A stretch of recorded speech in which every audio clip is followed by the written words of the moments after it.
C'est une défaite qui fait mal, très très mal. Bonsoir les amis. Le Barça a perdu 1 but à 0 contre la Real Sociedad. Dans cette vidéo-là, on va essayer de parler de ce match.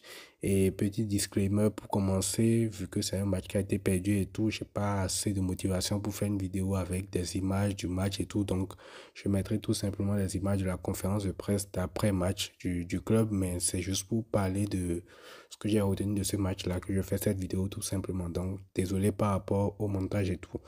Donc, on va revenir sur ce match-là. Déjà, au point comptable, il faut savoir que là, le Barça donne l'occasion au Real Madrid de revenir à 3 points au classement général parce que aujourd'hui, tu perds ce match-là. Tu as 6 points d'avance actuellement, mais le Real a un match en moins qui doit jouer contre le FC Valence, le match qui a été reporté la semaine passée. Donc ça, c'est de un, tu redonnes un peu d'espoir au Real Madrid. Maintenant, dans ce match-là, déjà, on va aller cas par cas. Il y a l'entame du match du Barça qui est très bonne, ça on va en parler. Ensuite, il y a ce vol-là, ce but refusé là, on va en parler également. Et derrière, maintenant, tu as le match que le Barça fait par la suite. Donc, on va parler, on va séquencer ça en 3 phases comme ça. Donc, je disais déjà l'entame du match du Barça qui n'a pas du tout été mauvaise. Le Barça fait 15-20 premières minutes quand même très très bonnes où le Barça arrive à développer un peu son jeu, même si avant le match, tu as la nouvelle que Lamine Yamal ne peut pas jouer, et est out pour ce match et tout. Bon, ça me faisait déjà poser des questions sur comment le Barça allait se comporter offensivement et tout. Ça n'a pas manqué. Fermín Lopez a été aligné à droite à la place de Lamine Yamal, ce qui a déstructuré totalement l'équipe. Mais malgré ça, quand même, les 20 premières minutes, tu sens que l'équipe a la même mise sur le ballon, essaie quand même de se créer des occasions, même si c'est à l'arracher. Parce que, comme je l'ai dit à droite, l'absence de Lamine Yamal fait que Koundé n'est pas du tout bon. Il n'arrive pas à combiner avec Fermín Lopez, qui ne l'aide pas ni offensivement ni défensivement, ce qui fait que le match de Koundé, bien évidemment, a été très très mauvais, comme la plupart des joueurs d'ailleurs. Donc il y a déjà ce facteur-là à prendre en compte. Et en plus de ça, défensivement, tu as un Fermín Lopez qui ne l'aide pas, donc c'est compliqué.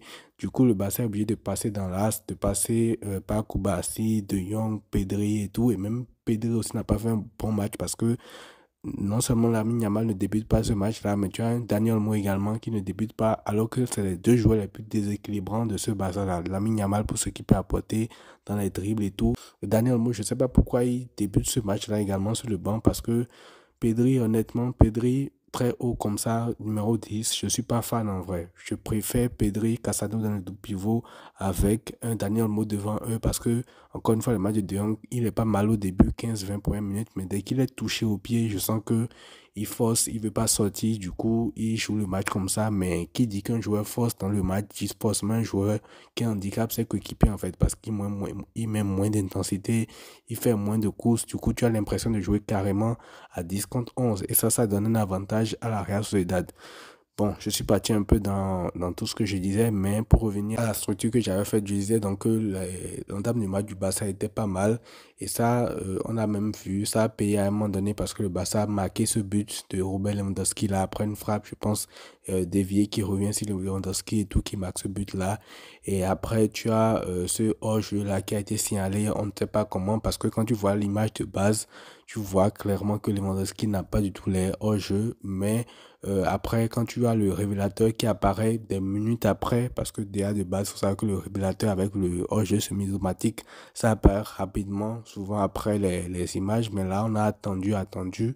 C'est, je pense, 9 ou 10 minutes après qu'on a eu les images, et même l'image qu'on a eue est assez suspecte. Et d'ailleurs, on s'explique qui de base ne s'énerve jamais, ne va jamais voir les adversaires et tout. Depuis le début de cette saison, il va pour une fois voir l'arbitre et lui dire qu'il s'est trompé parce que eux aussi, en tant que coach et tout, ils ont les images de leur côté et l'arbitre, il rigole normal. Ça n'a pas l'air de l'affecter du tout. Bref, ça, pour moi, c'est un signe clairement que le Barça doit prendre en main sa Liga. Déjà, les points positifs qu'on pourrait tirer de cette défaite, c'est déjà les enseignements, à savoir que Lamine Yamal, quand il n'est pas là, c'est très très compliqué pour le Barça. Il faut lui trouver un remplaçant valable parce que là, tu n'as aucun remplaçant valable pour Lamine Yamal et même Rafinha et Lewandowski. En vrai, ils n'ont pas de remplaçant. Et quand tu seras à partir du mois de janvier, février, où tout va commencer à s'enchaîner et tout, tu ne pourras pas tout le temps jouer avec eux. Donc, je pense qu'au mercato, s'il y a des coups à faire et tout, il va falloir surtout aller se renforcer offensivement. En plus, quand on voit l'entrée d'un Ansu Fati qui fait partie des remplaçants du Barça aujourd'hui, ça fait quand même peur de se dire que c'est tout ce qu'on a sur le banc offensivement. Donc après, tu as ce but-là qui est refusé pour le Barça, tu relances totalement l'adversaire qui est dans son stade, tu mobilises le public, tu mobilises tout le monde et derrière la Real Sociedad te fait un match de porc. Kubo qui fait un très très grand match. D'habitude, il ne fait pas de grand match contre le Barça. Souvent, c'est le Real qui le fait souffrir. Mais aujourd'hui, il fait un très très bon match. Il mélange les joueurs au milieu du terrain. Il donne de l'intensité, de l'agressivité comme il faut. C'est le joueur technique qui apporte le danger, qui permet de libérer maintenant le ballon pour ses coéquipiers et tout. Donc, très très gros match de sa part. Mais sinon, de l'autre côté, le Barça n'a pas hésité. Il n'y a pas un seul joueur qui a sorti la tête de l'eau aujourd'hui. Peut-être Inigo Martinez en défense centrale. Et là encore, ou alors Casado au milieu du terrain. Mais sinon, globalement, toute l'équipe était éteinte en fait. Collectivement, balle au pied, dans la technique et tout. C'est quand même très très compliqué ce qu'on a vu du Barça. Donc, certes, il y a cette erreur-là, il y a ce vol-là qui relance un peu le match, mais derrière, un peu de répondant quand même n'aurait pas été de trop. Encore qu'aujourd'hui, tu as un match qui finit avec 0 tir cadré pour le Barça, donc c'est quand même difficile à accepter. Mais comme je vous l'ai dit, avec tout ce qu'il y a autour et tout, on ne va pas se cacher derrière ça, mais c'est quand même une réalité parce que ce but-là, il aurait suffi qu'il soit validé. Ce n'est plus du tout le même match parce que là, tu joues différemment la suite du match et tout, mais quand tu annules ça comme ça, bref, ça fait toute la différence. Donc voilà, c'est une défaite qui fait mal avant la trêve internationale. Là, je pense que les joueurs aussi sont assez rincés parce que ce qu'on a vu là, techniquement, physiquement et tout, les joueurs avaient les carbonisés. Peut-être l'enchaînement des derniers matchs qu'on a vu aussi, on n'a pas du tout été présent aujourd'hui. Et même quand il fallait aller pousser pour égaliser parce que, mine de rien, la Sociedad aurait pu marquer 2 ou 3 buts en fait. Eux aussi, c'est parce qu'ils ont raté trop d'occasions. Mais même malgré ça, tu n'as pas un Barça qui avait l'air révolté pour aller chercher cette égalisation-là, ce point-là du nul pour pouvoir repartir au moins avec quelque chose. Donc finalement, le match se termine comme ça. Et comme je le disais, c'est une défaite qui fait mal. Juste avant la trêve internationale, cette trêve-là a fait du bien au Barça. Les joueurs pourront revenir un peu plus frais et tout. Lamine Yamal, j'espère qu'il n'ira pas en sélection avec l'Espagne. Frenkie de Jong aussi, parce qu'on a compris qu'il était assez touché après le match et tout. Donc, on verra ce que ça va donner. Et bien là, la Liga est totalement relancée parce que là, le Real, s'il gagne contre Valence, il reviendra seulement à 3 points. Et c'est même un match qui va les booster aussi de leur côté en se disant que finalement, la Liga n'est pas encore morte et on peut se raccrocher, on peut revenir à 3 points. Et ça va permettre également au Barça de constater que tout n'est pas encore rose. Tout ce qu'on a fait depuis le début de saison, c'est bien. Mais il y a encore des manquements, il y a des trucs à combler et tout. Et franchement, j'espère vraiment qu'au mercato hivernal, on pourra aller trouver des remplaçants de taille, surtout pour les attaquants, pour pouvoir avoir un banc correct. Parce que je pense que en défense centrale, avec les retours de Christensen, de Araujo et tout, je pense qu'on aura une défense assez solide. On pourra avoir des remplaçants de qualité et des titulaires de qualité à ce niveau-là. Concernant le milieu, on a un milieu qui est très très chargé, donc il y aura forcément de la place pour pratiquement tout le monde. On pourra faire tourner là-bas.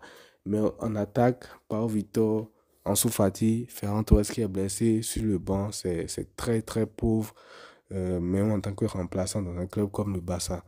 Donc voilà les amis, pas grand-chose à ajouter de ce match-là. C'est une défaite qui est dure, mais bon, c'est une défaite qui va permettre au Barça quand même de pouvoir se relever, de se remotiver parce que il n'y a que dans la douleur qu'on arrive quand même à refaire une introspection, se relever, se remettre en question et tout. Donc, chaque fois pour la suite, avec tout ce que le Barça a montré depuis le début de saison, on n'a pas à s'inquiéter pour la suite. Moi, je ne m'inquiète pas du tout pour la suite parce que l'équipe a montré qu'elle pouvait faire beaucoup mieux que ce qu'on a vu ce soir. Si c'est que depuis le début de saison, tu avais l'habitude de perdre, là, ça aurait été peut-être un match en plus encore où tu perds, mais vu tout ce qu'on a montré depuis le début de saison, je ne me fais pas du tout de soucis pour la suite. Donc voilà les amis, c'est tout pour ce débrief-là. N'hésitez pas à me dire ce que vous avez pensé dans les commentaires, je vous lirai.